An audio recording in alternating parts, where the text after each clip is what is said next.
जय जगन्नाथ सांग मैंने केमती अच्छा आशा कर समस्ते भले थे। तो देखो मो स्वीट कॉर्न गुड़ाक छड़े सब नहीं जाइए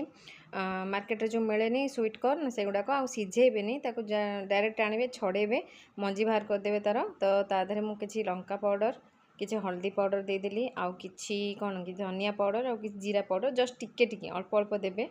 तापर तादे आड करदे कि लुण बेसी लुण देवे अल्प लुण देवे आउ कि कॉर्नफ्लोर आड करेंगे माने कि पूरा सुखिला सुखिला ताको गोलेबे पानी देबेनी बिल्कुल भी।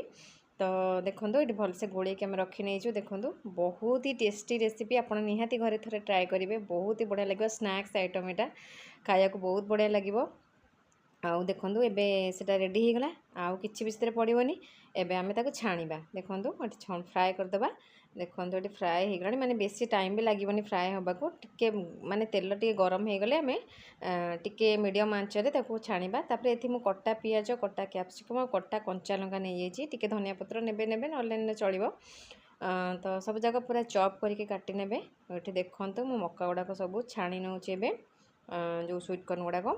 अबे छणा सरीगला मोर रेडी होगला तापर एबे देखो तेल रे किछि जीरा नहीं गली तो जीरा टिके फुटी आसले से किसी कंचा लंका ऐड करदेली आपणकर आग अनुसार आप कंचा लंका ऐड करेंगे। तो तापर मुझे देली जो पियाज कटा चॉप करी जो रखी पियाज कटा ताकू देदेली ताकू टिके एपट सेपट कर भाजीदेवा तापर टिके से माने बेसी ब्राउन करेंगे जस्ट टिके भाजीगला से ऐड करवा कौन कि कैप्सिकम को भी देकी ताकू किछि समय एपट सेपट करके टिके सीम माने मीडियम आंचरे पूरा हाई आंचरे करेंगे हाई फ्लेम रे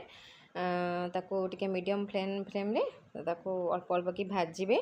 जमती के माने कंचा कंचा भी थिबो पार्टी की भल लगे पूरा पूरा पोड़ी गले पियाजटा भी भल लगेनी। तो देखंतु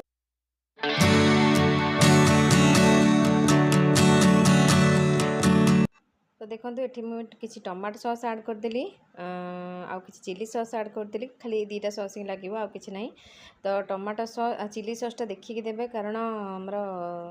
कंचा लंका पड़ी से तो देखिक ना राग हो बेसी तापर मुझे ऐड करदेली जो कॉर्न गुड़ाक छाणी रखी ताकू देदेबा देकी ताकू भलसे मिसई नबा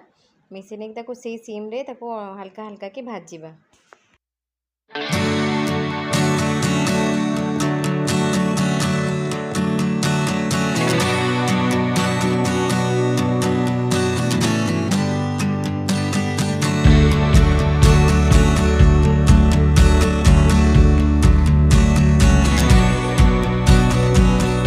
सांग मैंने आमर रेडी हो गला स्वीट कॉर्न रा कौन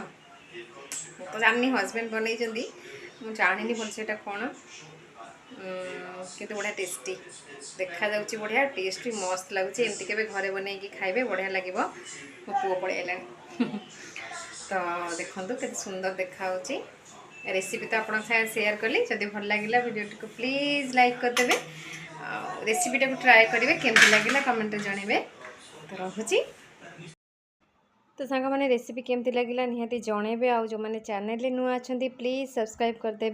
एमती एमती भल भल रेसिपी आपड़ी मुझे आसबि रखुची बाय जय।